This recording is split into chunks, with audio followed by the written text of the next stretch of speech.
The stars around Nexus Prime burned like cold diamonds in the black void of space. Commander Thexaval stood on the observation deck of his warship, watching the latest prize drift slowly toward the processing stations. The human colony ship, New Dawn, looked pathetic compared to the massive Velthari vessels surrounding it. Its hull was scratched and dented from the brief battle that had ended their journey to what they thought would be a new home. Thexval's forearms crossed behind his back as he studied the ship. Humans were new to this part of the galaxy. Their technology was primitive, their weapons weak, and their ships slow. They had put up a fight when his fleet had found them, but it lasted only minutes. Now 50,000 humans floated in space, trapped in a metal box that would soon become their tomb or their prison. "Sir, the processing teams are ready," announced Lieutenant Vextar, his voice carrying the typical arrogance of the Velthari military. "Should we begin the sorting?" Thexval nodded without looking away from the human ship. "Standard procedure. Adults to the mining worlds. Elderly ones go to the disposal units. Children go to the markets." He paused, watching the faint lights flickering inside the human vessel. "Make sure the children are healthy. Noble Zexrina has requested some new pets for her collection." The Velthari Empire had ruled 3 star systems for over 2,000 years. They were the apex predators of this region of space, and they made sure everyone knew it. Their ships were fast and deadly. Their warriors were trained from birth to kill without mercy. Their technology could crack planets in half or strip the atmosphere from a world in days, but their greatest weapon was fear. The Velthari broadcast their conquests across the galaxy. Other species could watch as entire civilizations were crushed, enslaved, or destroyed. It served as both entertainment and warning. Submit to the Empire, or share the fate of those who resisted. Inside the New Dawn, chaos ruled the corridors. Families clung to each other as Velthari soldiers in dark armor moved through the ship like shadows of death. The aliens stood nearly 8 feet tall, with 4 arms ending in claws that could tear through metal. Their faces were hidden behind masks that made them look like demons from old Earth nightmares. Dr. Hyun held her 8-year-old son Jiho close to her chest. Her husband Soman, a ship captain, stood beside them with their hands linked. Around them, other families waded in terror as the soldiers separated parents from children with brutal efficiency. "Mama, I'm scared," Jiho whispered, his small hands gripping his mother's medical jacket. "I know, baby," Hyun whispered back, trying to keep her voice steady. "Just remember what I taught you.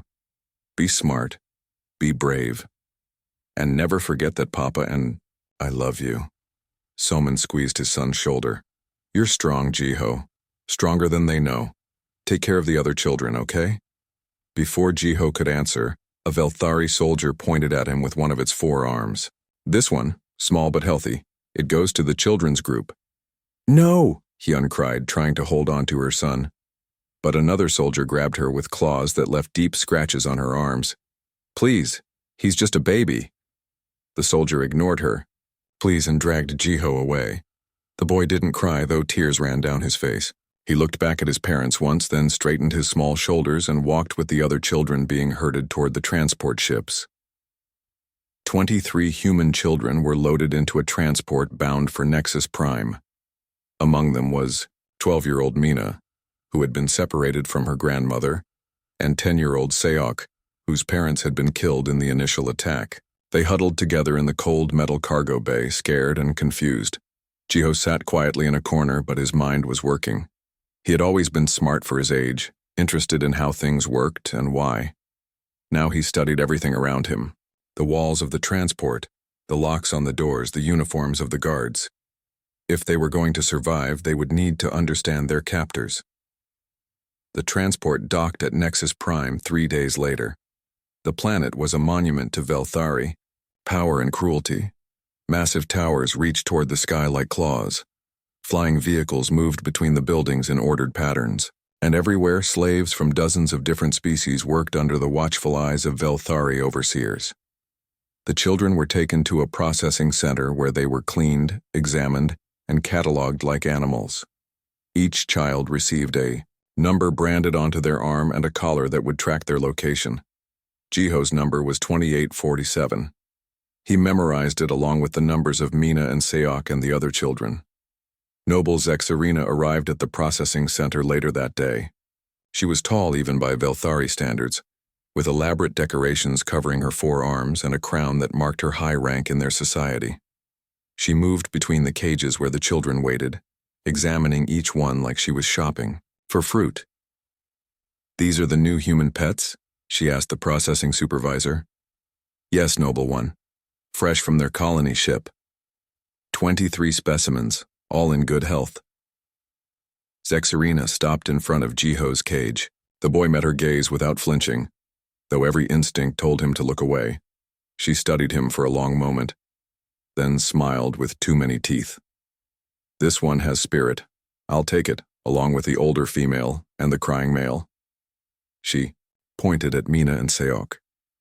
"Have them prepared and brought to my palace before the evening meal." The other children were distributed to other nobles or sent to work in the factories. Jiho, Mina, and Seok found themselves in golden cages in Zexarina's palace, which was a monument to excess and cruelty. The walls were decorated with trophies from conquered worlds. The floors were polished stone that reflected the light from captured stars held in energy bottles. "Welcome to your new home, little pets," Zexarina said as she showed them to their quarters, a luxurious room that was still a prison. "You will entertain me and my guests. You will be fed and clothed as long as you obey. If you disobey—" She gestured to a wall covered with the preserved remains of previous pets from other species. That first night, after Zexarina had left, them alone, the three children huddled together on the soft bed that felt like a mockery of comfort. "What are we going to do?" Mina whispered, tears still fresh on her face. "We survive," Jiho said quietly. He was the youngest, but something in his voice made the others listen. "We watch and we learn, and we wait." "Wait for what?" Seok asked. Jiho looked toward the window, where the stars shone cold and distant. "For help to come. My parents taught me that humans never abandon their own. Someone will come looking for us." What none of them knew was that the new dawn had been broadcasting a distress signal before its capture. Deep in human space, that signal had been received by the Terran Defense Force. Ships were already being prepared, weapons were being loaded, and plans were being made. The Velthari thought they were untouchable. They had crushed every enemy, enslaved every species that crossed their path, and built an empire on fear and cruelty. They saw humans as just another weak species to be harvested and used. But they had never encountered humanity's greatest strength. Their absolute refusal to abandon their own, especially their children. The rescue fleet was still weeks away, but it was coming. And when it arrived, the Velthari would learn that some species should never be underestimated. In her palace, Zexarina prepared for the evening's entertainment, unaware that she had just signed her empire's death warrant by taking human children as pets. The countdown to the Velthari's doom had begun the moment they captured the new dawn. The galaxy was about to witness what happened when someone threatened humanity's young. 6 months had passed since Jiho, Mina, and Seok had been brought to noble Zexarina's palace. The days blended together in a routine of forced entertainment and careful observation. The children had learned to navigate their brutal new reality, understanding when to speak, when to stay silent, and how to avoid the worst of their captors' moods. Jiho had grown thinner, but his mind remained sharp. During the quiet hours when Zexarina was away conducting business, he explored every corner of their luxurious prison. He studied the door locks, the ventilation systems, and the patterns of the guards. More importantly, he had been secretly teaching the other children basic engineering using scraps and broken decorations he found around the palace. "See this?" he whispered to Mina and Seok one evening, showing them a small device he had built from stolen components. "If we can get 3 more of these power cells, we might be able to override the door locks." Mina, now 13 and acting as the group's mother figure, looked worried. "Jiho, what if they catch us?" "They won't," the boy said with confidence beyond his years. "I've been watching them. They think we're just pets. They don't expect us to understand their technology." Seok, who had become quieter over the months, finally spoke up. Even if we get out of this room, where would we go? We're on their planet, surrounded by their people. Jiho's eyes held a determination that surprised both older children. My parents will come for us. All of our families will. Humans don't leave their people behind. What Jiho didn't know was that his faith was justified. Deep in human space, the rescue fleet had been growing larger every day. What started as a single expedition had become the largest military force humanity had ever assembled. Ships from every colony, every corporation, and every military branch had joined the mission. The murder of human children might be entertainment to the Velthari, but to humanity it was an act of war. On this particular evening, Zexarina was preparing for a special celebration. The Velthari military had just conquered another system, adding 3 more species to their slave collection. The palace was filled with nobles, military commanders, and wealthy merchants who had come to celebrate another victory. The great hall was decorated with trophies from the latest conquest, artwork, weapons, and preserved specimens from the defeated species. Servers moved between the guests carrying trays of exotic foods and drinks. Everything was designed to display the power and cruelty of the Velthari Empire. Tonight's entertainment will be special, Zexarina announced to her guests, her 4 arms gesturing dramatically. I have acquired some human pets, and I thought it would be amusing to see how they perform under pressure. The guests laughed and applauded, already drunk on victory and expensive intoxicants. Recording devices floated around the room, capturing everything for broadcast across Velthari space. The suffering of other species was always popular entertainment. Guards brought Jiho, Mina, and Seok into the hall. The children wore simple white clothing that made them look even smaller and more vulnerable among the towering Velthari. The noise and lights of the celebration overwhelmed them, but they stayed close together as they had learned to do. Look at these pathetic creatures, one of the guests called out. So small and weak.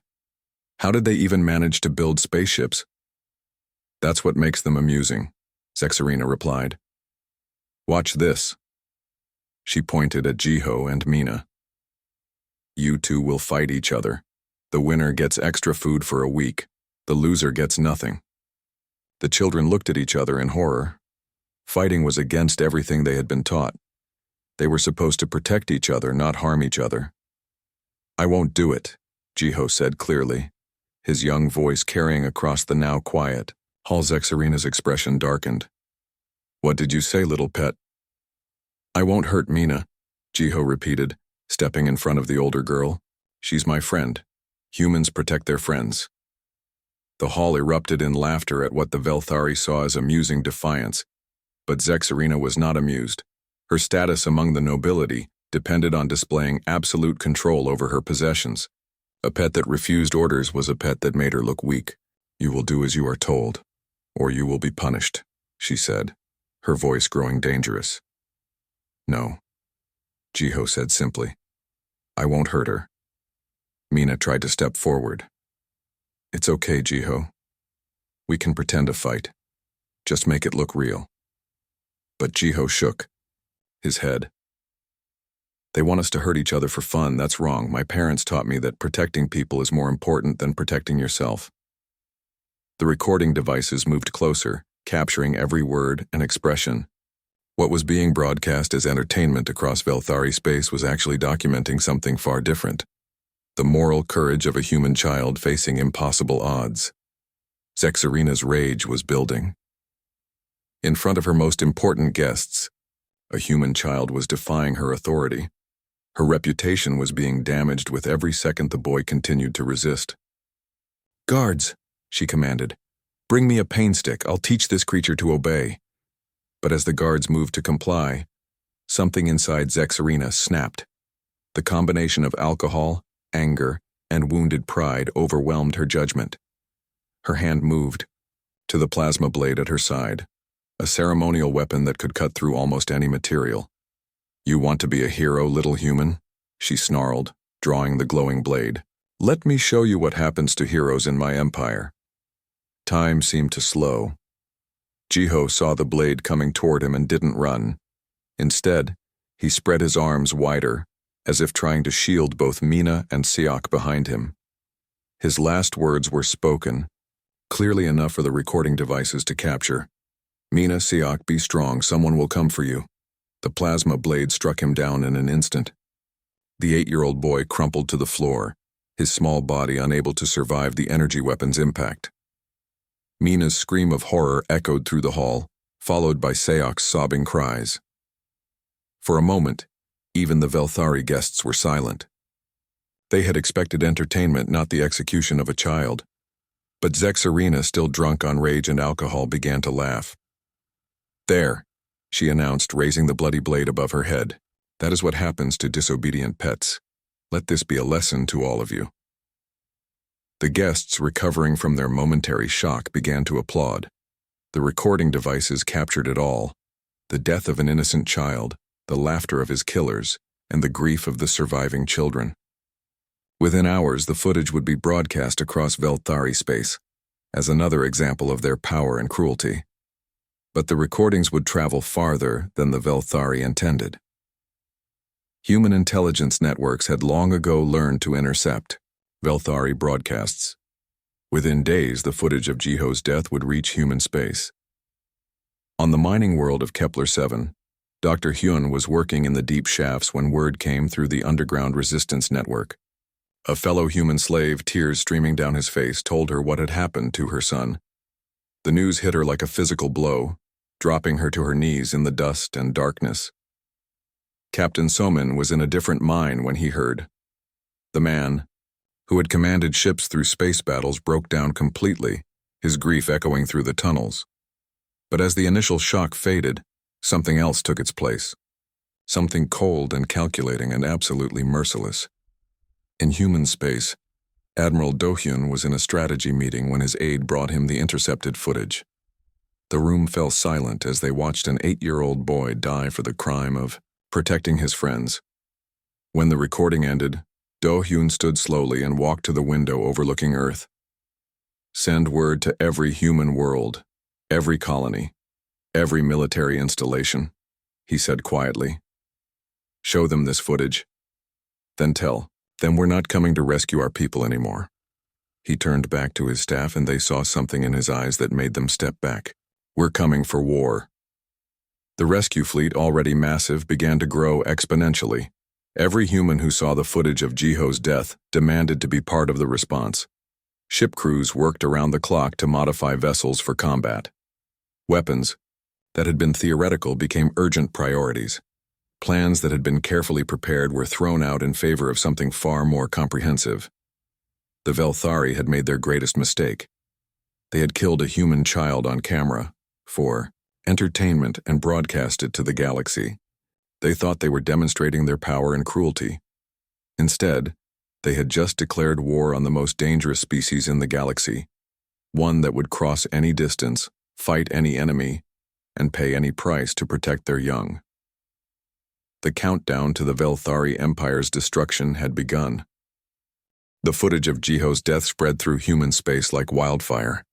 Every news network, every military channel, every civilian communication system carried the same horrifying images. An 8-year-old boy dying for the crime of protecting his friends. The laughter of his killers echoing in the background. The screams of the surviving children who could only watch. Within hours, the reaction was unlike anything humanity had ever experienced. On Earth, crowds gathered in the streets demanding action.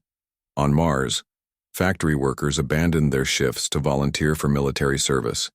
In the outer colonies, civilian ships began forming into impromptu fleets, their crews determined to join whatever response was coming. Admiral Do-hyun stood in the command center of Luna Station, watching reports flood in from across human space. Every military district was reporting massive volunteer numbers. Every shipyard was working at maximum capacity. Every weapons manufacturer had switched to wartime production without being asked. "Sir," his aide reported, "we're receiving authorization from the Colonial Council for full military mobilization. Every available ship, every reserve unit, every experimental weapon system." Do-hyun nodded grimly. "How many ships do we have now?" "Over 8,000, sir, and the number keeps growing. The civilian contribution alone is unprecedented." On the screen, Do-hyun could see the growing fleet. What had started as a rescue mission was now the largest military force humanity had ever assembled. Ships from every colony, corporation, and military branch continued to arrive at the staging areas. Even old cargo vessels were being fitted with weapons and armor. But this wasn't just about military might. Across human space, scientists were working on new technologies specifically designed to counter Velthari advantages. Engineers were modifying ship designs based on intercepted alien technology. Intelligence specialists were studying every piece of information about the enemy empire. On Kepler 7, Dr. Hyun had channeled her grief into something useful. Using her knowledge of xenobiology and samples she had secretly collected from Velthari guards, she was developing a biological weapon. Not to kill, that would be too easy, but to incapacitate. She wanted the aliens alive when the human fleet arrived. The virus targets their nervous system, she explained to Captain So-min and the other resistance leaders in their hidden meeting place deep in the mines. It causes temporary paralysis, nothing more. They'll be helpless but conscious. So-min studied the data on the makeshift tablet. His grief had transformed into cold calculation. How do we deploy it? Water supply, Hyun replied.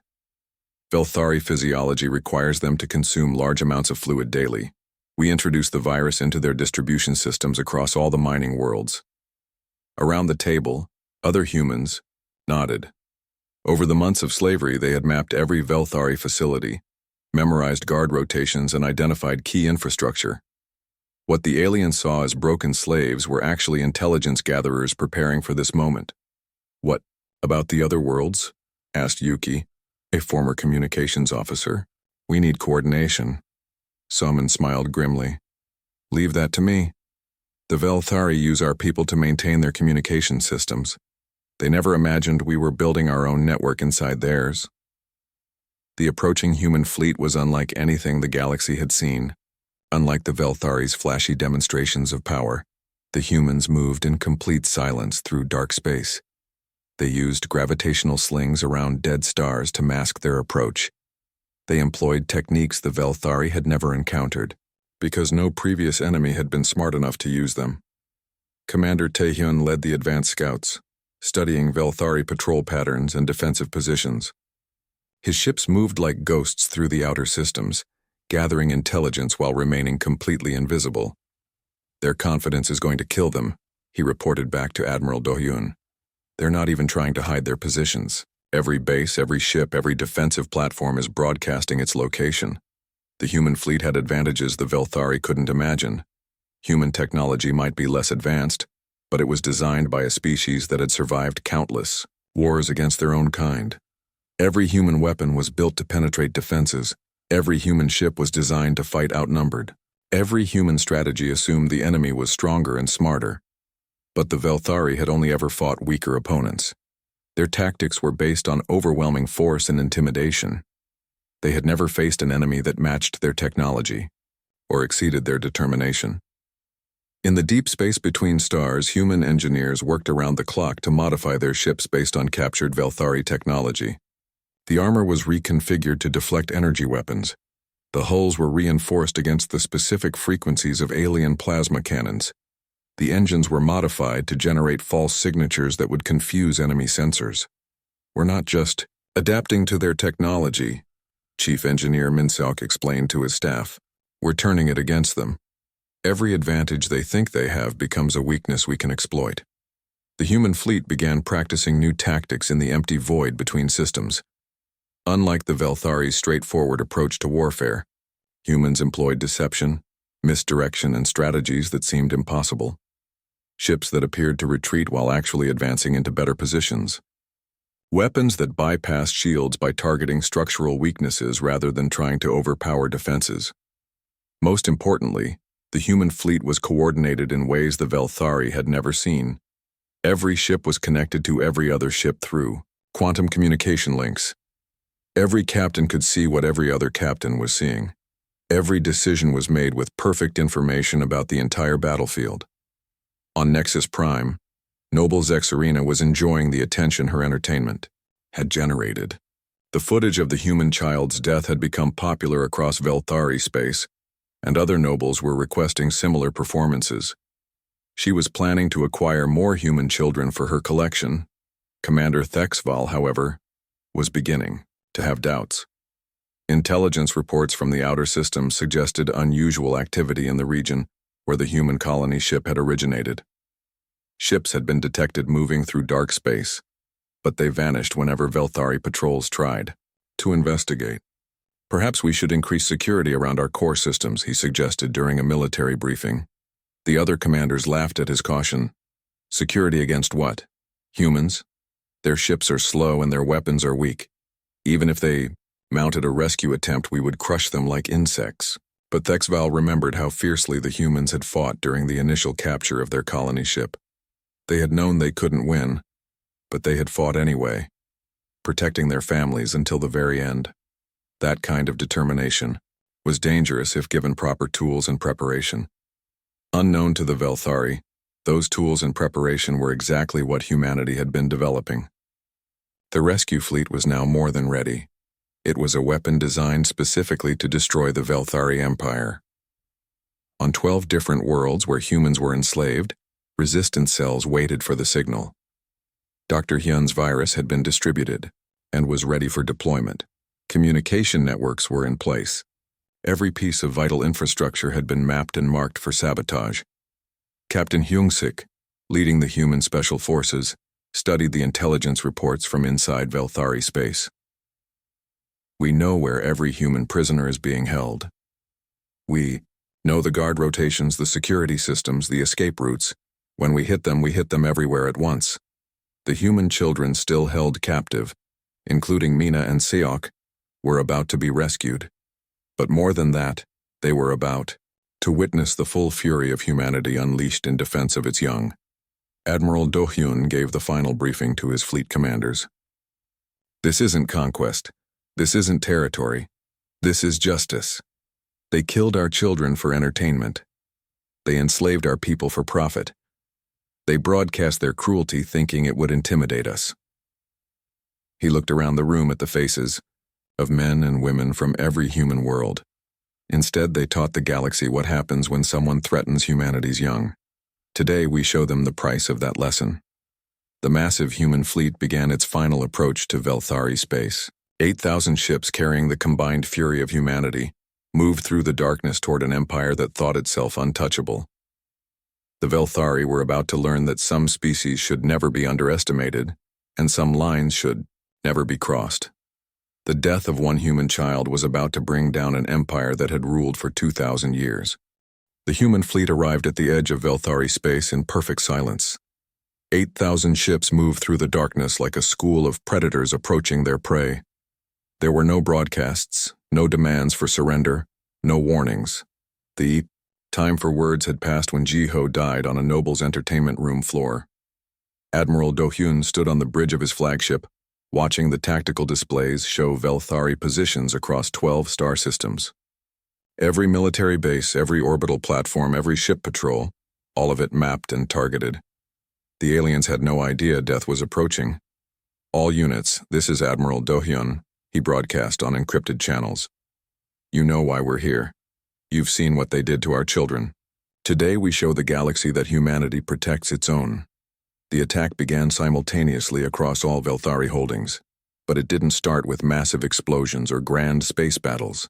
It started with precision strikes that no one saw coming. Human, stealth ships invisible to Velthari sensors emerged from the shadows around communication stations and command centers. Within minutes, the entire alien communication network was severed. Commanders couldn't talk to their fleets. Bases couldn't coordinate with each other. The mighty Velthari Empire was suddenly deaf, mute, and blind. On Nexus Prime, Commander Thexval was reviewing security reports when every communication channel went dead at once. Emergency lights flickered on as backup systems tried to compensate for the massive system failures occurring across the planet. "What's happening?" he demanded, but his staff had no answers. Their instruments showed impossible readings. Massive energy signatures appearing out of nowhere, defensive platforms going offline without explanation, and patrol ships simply vanishing from their screens. High above the planet, human ships were already in position. They had approached using the gravitational shadows of Nexus Prime's moons, a tactic the Velthari had never encountered, because no previous enemy had been clever enough to use it. Captain Hyungsik led the first wave of boarding craft toward the orbital stations where human children were being held. His special forces had trained for months using captured Velthari ship layouts. They knew exactly where to go and how to get there. Remember, he told his teams over their private channel, children first, prisoners second, then we deal with the aliens, non-lethal force unless they threaten the kids. The boarding craft attached to Noble Zexarina's palace station like parasites latching onto a host. Cutting beams sliced through the hull with surgical precision. Human soldiers poured through the openings, their weapons ready and their mission clear. Mina and Siok were in their luxurious prison when the walls suddenly shook with impacts they had never felt before. The lights flickered, and strange sounds echoed through the corridor. Sounds that weren't made by Velthari equipment. "What's happening?" Siok whispered, pressing against the door to listen. Before Mina could answer, the door exploded inward. But instead of Velthari guards, humans in military armor rushed into the room. Real humans with Earth accents and familiar faces. "Are you Mina and Seok?" the lead soldier asked, removing his helmet to show a kind human face. "We're here to take you home." Both children burst into tears of relief and joy. After months of slavery and horror, after watching their friend die for protecting them, rescue had finally come. "Is Jiho?" Mina started to ask. The soldier's expression grew grim. "We know what happened to your friend. That's why we're here. Nobody hurts human children and gets away with it." Across the Velthari Empire, similar scenes were playing out. On mining worlds, Dr. Hyun's virus was released into the water supplies. Velthari guards who had seemed invincible suddenly collapsed, paralyzed but conscious as their human slaves stood over them with tools that had become weapons. Captain Soman led the uprising on Kepler 7, turning maintenance tunnels into assault routes and mining equipment into instruments of liberation. "Remember," he told his fellow prisoners, "we're not executioners, we're rescuers. Take their weapons, secure their facilities, but save the killing for those who deserve it." The speed of the human assault was overwhelming. Within hours, every Velthari military installation was either captured or destroyed. Their orbital defenses were turned against their own ships. Their communication networks were broadcasting human messages instead of alien propaganda. But the most devastating attack came from an unexpected direction. Human computer specialists had been studying Velthari systems for months, learning their codes and finding their weaknesses. Now they unleashed viruses that turned the aliens' own technology against them. Velthari warships found their weapons targeting their own allies. Defense platforms began firing on the cities they were supposed to protect. Even the environmental systems in their buildings turned hostile, flooding alien quarters with gases they couldn't breathe while protecting human prisoners. Commander Thexval watched his empire collapse from the command center of his flagship. In less than 12 hours, a military force that had dominated 3 star systems for 2 millennia was being systematically destroyed by an enemy they had dismissed as primitive. "How is this possible?" he demanded of his surviving officers. "Their technology is inferior. Their ships are slower. They should be easy prey." His weapons officer, one of the few who could still speak after breathing human-introduced toxins, gasped out the truth. "Sir, they fight like they expect to lose. Every weapon, every ship, every tactic assumes the enemy is stronger. But we only know how to fight the weak." The tactical display showed the horrifying reality. Human ships that appeared to retreat were actually drawing Velthari forces into carefully prepared ambushes. Weapons that seemed to miss their targets were actually striking critical support structures, causing entire stations to collapse. Even human casualties were somehow turning into advantages, as damaged ships became guided missiles or distractions for larger attacks. On Nexus Prime, Noble Zexarina was dragged from her palace by human soldiers who had fought their way through her guards like they were cutting through paper. Her forearms were bound with restraints designed specifically for Velthari physiology, and she was forced to kneel in the same room where she had murdered Jiho. "You're making a mistake," she snarled at Captain Hyungsik. "The Empire will crush You for this insult. Youngsik looked around at the devastation visible through the palace windows. Velthari ships burning in orbit, human vessels patrolling the skies, and the sounds of liberation echoing from every part of the planet. What empire? He asked quietly. The full scope of humanity's preparation became clear as the battle continued. This wasn't a rescue mission that had grown into something larger. This had been planned as total war from the moment the first human intelligence officer had intercepted footage of Jiho's death. Human engineers had designed new weapons specifically to counter Velthari technology. Human tacticians had developed strategies that turned alien advantages into weaknesses. Human logistics had prepared supply lines capable of supporting a military campaign across multiple star systems. Most importantly, human determination had overcome every obstacle. When Velthari's shields proved too strong, humans found ways around them. When alien weapons were too powerful, humans developed better armor. When enemy ships were too fast, humans learned to predict where they would go and be waiting for them. Admiral Do-hyun received reports from across the battlefield. Every human prisoner had been located and secured. Every Velthari military installation was either captured or destroyed. Every alien fleet was either scattered or surrendering. "Sir," his communications officer reported, "we're receiving surrender requests from Velthari commanders across all systems." Do-hyun considered this for a moment, then shook his head. "Tell them we don't negotiate with people who kill children for entertainment. They can surrender unconditionally, or they can keep fighting, but they don't get to bargain." The message that went out to the surviving Velthari was simple. You killed our young for your amusement. Now you face the consequences. Lay down your weapons and prepare to answer for your crimes. Within 72 hours of the first attack, the Velthari Empire had ceased to exist. Their fleets were destroyed or captured. Their planets were under human occupation. Their leaders were in custody awaiting trial for crimes against humanity. The mighty civilization that had ruled through fear and cruelty for 2,000 years had been crushed in less than 3 days by a species they had considered nothing more than primitive slaves. In the wreckage of noble Zexarina's palace, Mina and Siak stood with their rescuers, looking out at a sky filled with human ships instead of alien oppressors. The nightmare was over, but they would never forget the friend who had died protecting them. Jiho would have been so happy to see this, Mina whispered. Captain Youngsik put a gentle hand on her shoulder. He did see it. His courage is the reason we're here. Every human in the galaxy knows his name now. The galaxy was about to learn a lesson that would echo through history. There are some species that should never be threatened, some crimes that will always be punished, and some lines that must never be crossed. Humanity had drawn that line around their children, and the Velthari had crossed it. Now they would pay the price. 3 days after the human fleet arrived, the once mighty Velthari Empire existed only in history books. Their capital world of Nexus Prime was now under human control. Their fleets were either destroyed or captured, and their leaders sat in prison cells awaiting judgment. For the first time in 2,000 years, the Velthari were experiencing something they had never known, being at the mercy of another species. Admiral Do-hyun stood in what had once been the Velthari Supreme Command Center, now converted into a human military headquarters.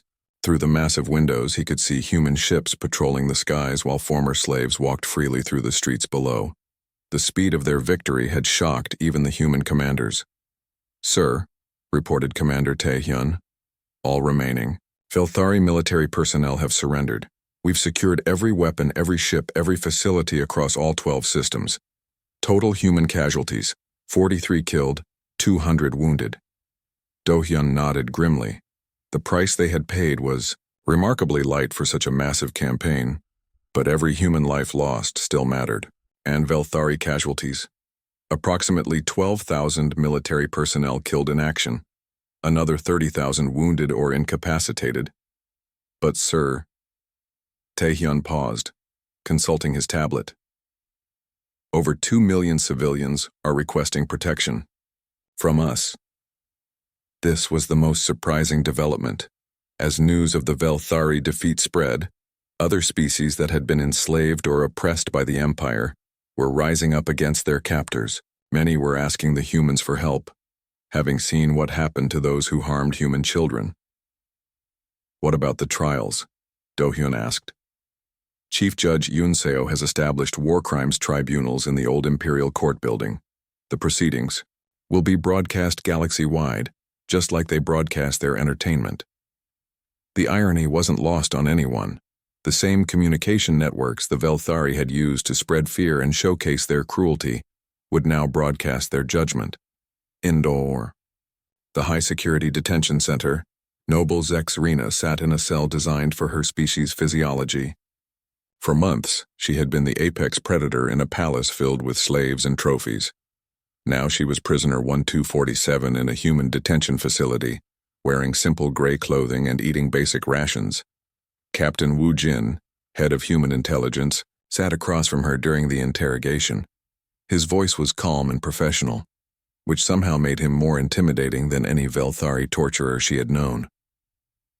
"We want to understand your thought process," he said, reviewing the footage of Jiho's death on his tablet. "What made you think killing a child would be entertaining?" Zexarina's forearms were restrained, but her voice still carried traces of her old arrogance. "It was just a pet, a possession. We've done this thousands of times with dozens of species. And that's the problem," Wu Jin replied calmly. "You see other intelligent beings as possessions. You take children from their families for amusement. You kill them when they show courage and dignity." He leaned forward slightly. "Did you ever consider that someone might come looking for them?" For the first time, genuine fear flickered in Zexarina's eyes. "Your species was supposed to be primitive, weak. How did we destroy a 2,000-year-old empire in 3 days?" Wu Jin finished her question. "Because you never understood what you were fighting. You saw primitive ships and assumed primitive minds. You saw weaker weapons and assumed weaker resolve. You judged humanity by our technology instead of our character." He stood and walked to the small window, looking out at the human ships patrolling overhead. Every human ship was designed by a species that had to survive wars against our own kind. Every human tactic was developed fighting enemies as smart and determined as we were. Every human weapon was built to penetrate defenses, not just overwhelm weaker opponents. He turned back to face her.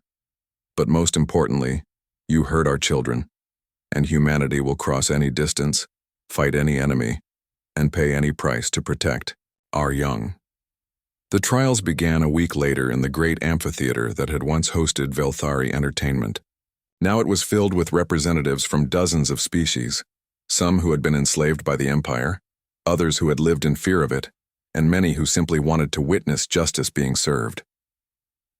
Chief Judge Yoon Seo, a former colonial administrator, who had become humanity's leading expert on interspecies law, presided over the proceedings.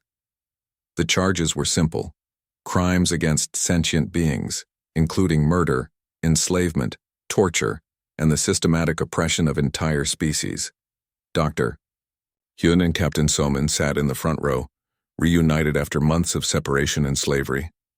Between them sat Mina and Seok, the surviving children who would testify about their friend's courage and death. The defendant, known as Noble Zexarina of the former Velthari Empire, stands accused of the murder of the human child, designated as Jiho, along with countless other crimes against sentient beings, Judge Yoon Seo announced to the packed amphitheater. The proceedings were broadcast across the galaxy, just as the Velthari had once broadcast their conquests. But instead of showing cruelty and oppression, the trials demonstrated something revolutionary: a species that conquered others and then held themselves accountable to the same laws they expected from everyone else. Mina took the stand first, her voice steady despite her young age. "Jiho was the bravest person I ever knew," she testified. "When they told us to fight each other, he said no. When they threatened to hurt me, he stepped in front of their weapon. He died protecting his friends because that's what humans do." The EO Galaxy watched as a 13-year-old girl described her friend's final moments with a dignity and strength that put many adult species to shame. Her testimony was translated into hundreds of languages and broadcast to billions of beings across the known worlds. Siok's testimony was equally powerful. Jiho told us someone would come for us. He never stopped believing that humans protect their own. Even when he died, he was right. When the recordings of Jiho's death were played in the courtroom, the silence was absolute. Representatives from dozens of species watched an 8-year-old human child choose death over betraying his friends. The contrast between his courage and his killer's cruelty was stark and undeniable. Commander Thexval, testifying from his own cell, provided a different perspective. We thought they were weak because their ships were slower and their weapons less advanced.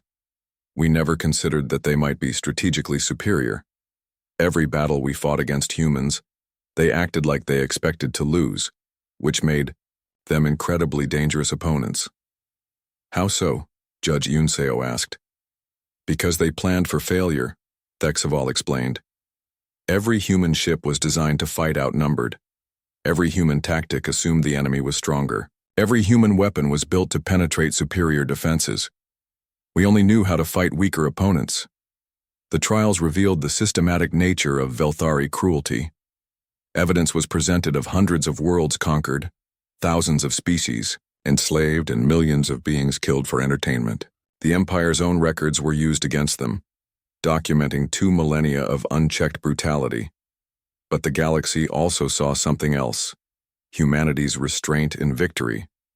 Despite their overwhelming military superiority, the humans had not engaged in wholesale slaughter or revenge killings. They had taken prisoners according to their own laws, provided medical care to wounded enemies, and established fair trials even for those who had shown no mercy to others. This is unprecedented, observed Ambassador Cretan of the Antarian Confederacy during a recess in the proceedings. A conquering species that holds trials instead of executions? That follows laws even when dealing with those who recognize no law. It shouldn't be unprecedented, replied Dr. Hyun, who had been asked to serve as an expert witness on human behavior. Strength without justice is just tyranny. Power without restraint is just cruelty. We didn't come here to become like them. The sentences were announced after 3 weeks of testimony. Noble Zek Serena and 12 other high-ranking nobles were found guilty of crimes against sentient beings and sentenced to life imprisonment on a penal colony where they would work to repair some of the damage they had caused. Commander Thexval and other military officers received lighter sentences, as the court recognized that they had been following orders in a culture that normalized cruelty. They would serve 10 to 20 years in rehabilitation programs designed to help them understand the value of other species' lives. The surviving Velthari civilians, over 1 billion beings, were relocated to a single world where they could rebuild their society under human oversight. They would be monitored to ensure they never again threatened other species, but they would not be enslaved or exterminated. Justice is not revenge, Judge Yunseo explained in her final ruling. We are here to ensure this never happens again, not to perpetuate the cycle of cruelty that brought us here. On the final day of the trials, a memorial service was held for all the beings who had died under Velthari rule. At its center was a holographic image of Jiho, the 8-year-old boy whose death had brought down an empire. Dr. Hyun and Captain Somin stood before their son's image, surrounded by the children. He had died protecting and the humans who had crossed the galaxy to avenge him. He would be proud, Somin said quietly. Not of the war, but of what came after. Justice instead of revenge. Laws instead of cruelty. Hyun nodded, tears streaming down. 1 year had passed since the fall of the Velthari Empire. The galaxy looked very different now, transformed not just by human military might but by human principles of justice and protection. Captain Jamin stood on the observation deck of the orbital station above Nexus Prime, watching the morning shift change in the city below. Former Velthari nobles worked alongside beings from dozens of species, all contributing to the rebuilding effort. The sight still amazed him. A world that had once been built on slavery and cruelty was now becoming something resembling a community. Daily. Report, sir, announced his aide, Lieutenant Yuna, as she approached with her data tablet. Construction on the new schools is ahead of schedule.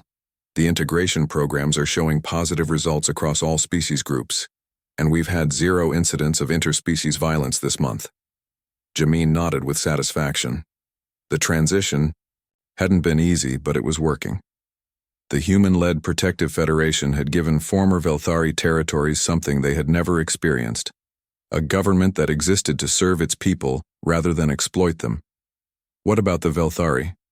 Rehabilitation programs, he asked. Surprisingly successful, Yuna replied, consulting her notes. 93% of participants have completed their empathy training modules. Many are requesting to work in the victim assistance programs. This was perhaps the most remarkable development. The Velthari, a species that had built their identity around dominating others, were slowly learning to value other forms of life. It was a transformation that many had thought impossible. On the surface, Dr. Hyun walked through the medical complex she now directed. The facility treated beings from hundreds of different species, using her expertise in xenobiology to heal both physical and psychological trauma left by the Empire's cruelty. Her most challenging cases were often the former oppressors themselves. Velthari suffering from what humans recognized as post-traumatic stress, unable to cope with the guilt of what they had done or the fear of what had been done to them in return. Dr. Hyun? A young Velthari technician approached her nervously. The patient in room 7 is asking for you specifically. Hyun made her way to the room, where she found noble Zexarina sitting by the window, looking out at the bustling city where former slaves now walked free. The alien who had once killed her son now appeared smaller, older, somehow diminished by the weight of understanding what she had done. You came, Zexarina said without turning from the window. You're my patient, Hyun replied simply, taking a seat across from her. That's what we do. We heal. Even those who have hurt you. Especially those who have hurt us. My son taught me that protecting people is more important than protecting yourself. That includes protecting people from their own worst impulses. Zexarina finally looked at her, confusion visible in her alien features. I don't understand your species. You could have killed us all. You had the power, the justification, the right to revenge. Instead, you build hospitals. Hyun considered this for a moment. Revenge would have made us like you. Justice makes us better than you. In the former Imperial Court building, Mina and Seok addressed the Galactic Council. Now 16 and 14, respectively, they had become powerful advocates for the protection of children across all species. Their testimony about their experiences had led to the establishment of new interspecies laws regarding the treatment of young beings. Jiho used to say that being smart wasn't enough, Mina told the assembled representatives. He said you had to be kind too. When they told us to hurt each other, he showed us that kindness is stronger than fear. Ambassador Cretan of the Antarian Confederacy leaned forward in his seat. Young human, your story has inspired protective legislation across 17 different species. Children who might have suffered as you did are now safe because of what you endured. Seok stepped forward to add, Jiho would say that's good, but it's not enough. We have to make sure it never happens to anyone, anywhere. The new laws they advocated for were comprehensive. The murder of children was now a crime, punishable by species-wide sanctions. The enslavement of any sentient being carried similar penalties. Most importantly, the Protective Federation had established rapid response teams to investigate reports of abuse across the galaxy. Captain Hyung-sik, now promoted to admiral, commanded these response teams. His forces were the most advanced in the galaxy, not because they had the best weapons, but because they had the best training in protecting the innocent rather than destroying enemies. We get calls from species we've never heard of, he reported to Admiral Do-yun during their monthly briefing. Beings asking for help against oppressors, pirates, slavers. Word has spread that humans will cross any distance to protect children. Do-yun smiled grimly. Good. That's the reputation I want us to have. The human military had evolved since the war. While still the most powerful force in the galaxy, it had become something unique, an army dedicated to protection rather than conquest. Human ships patrolled space lanes protecting merchant vessels and colony ships. Human bases served as refugee centers for displaced populations. Human soldiers were trained as much in humanitarian aid as in combat tactics. On the relocated Velthari, homeworld now called New Redemption, a very different society was emerging. The surviving Velthari were learning to live without slaves, without conquest, without the casual cruelty that had defined their empire. Former Commander Thexval, now serving as a rehabilitation counselor, met with recently arrived Velthari who were struggling with their new reality. "I don't understand," complained one young Velthari. "We were the apex predators, we ruled the galaxy. How did we lose everything to a species we considered pets?" Thexval, who had spent the last year studying human military doctrine and philosophy, had a ready answer. "Because we never understood what strength really means. We thought it was about having better weapons or larger ships, but humans showed us that real strength is about what you're willing to sacrifice for others." He gestured to a screen showing footage from the human war, not the battles, but the aftermath. Human soldiers sharing their rations with captured enemies. Human doctors treating wounded Velthari. Human engineers rebuilding what their own weapons had destroyed. "They didn't just defeat us militarily," Thexval continued. "They defeated us morally. We could never have built what they've built because we never understood that true power comes from lifting others up, not holding them down." The transformation wasn't limited to former Velthari territory. Across the galaxy, the human example was inspiring change. Species that had previously accepted might makes right philosophies were establishing their own protective laws. Civilizations that had ignored the suffering of weaker neighbors were now offering aid and assistance. The Jiho Memorial Station, completed on the first anniversary of the boy's death, had become a pilgrimage site for beings from across the galaxy. It stood at the exact coordinates where the human colony ship New Dawn had been captured, serving as both monument and warning. Dr. Hyun and Captain Salman stood before their son's memorial, surrounded by representatives from hundreds of worlds who had come to pay their respects. The inscription was simple but powerful. They thought they were untouchable. They learned that no one who harms our children ever is. "He would be amazed," Salman said quietly, looking at the crowds of different species gathered to honor their son's memory. A little boy who just wanted to protect his friends, and look what it led to. "Not what it led to," Hyun corrected gently. "What it revealed. The courage was always there in every species, in every being who chooses kindness over cruelty. Jiho just showed them it was okay to be brave." The memorial service was attended by beings from across the known galaxy. Former slaves spoke about their liberation. Former enemies spoke about their redemption. Children from dozens of species laid flowers at the base of Jiho's statue. Mina, now a young woman, gave the memorial address. "Jiho taught us that being small doesn't mean being powerless, that being afraid doesn't mean giving up, that protecting others is the greatest strength any being can have." She looked out at the assembled crowd, humans and Velthari, former slaves and former masters, children and adults from hundreds of worlds. "He died believing that someone would come for us. He was right. But more than that, he showed us that we all have the power to come for each other, that we all have the responsibility to protect those who can't protect themselves." The galaxy had learned many lessons from the rise and fall of the Velthari Empire, that no civilization, no matter how powerful, could survive if it was built on cruelty, that true strength came from protecting the weak, not exploiting them, that the measure of a species wasn't in their weapons or their ships, but in their willingness to sacrifice for others. But perhaps the most important lesson was simpler, that an 8-year-old boy's courage could change the course of history.